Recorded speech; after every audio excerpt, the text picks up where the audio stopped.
Praise the lord. ఈ రోజు దేవుని వాగ్దానము విలాప వాక్యములు 3వ అధ్యాయము 22వ వచనము.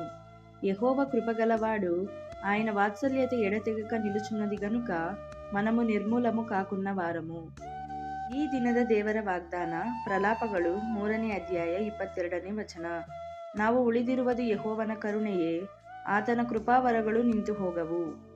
இந்த நாள் கர்த்தரின் வசனம் புலம்பல் அதிகாரம் 3 வசனம் 22. நாம் நிர்மூலம் ஆகதிருக்கிறது கர்த்தருடைய கிருபையே, அவருடைய இரக்கங்களுக்கு முடிவில்லை. आज का बाइबल वचन विलाप गीत अध्याय 3 चंद 22. हम मिट नहीं गए, यह यहोवा की महाकरुणा का फल है, क्योंकि उसकी दया अमर है. Today God's promise, Lamentations chapter 3 verses 22. Because of the Lord's mercies, we are not consumed, for his compassions do not fail. Amen. Glory to God. God bless you all.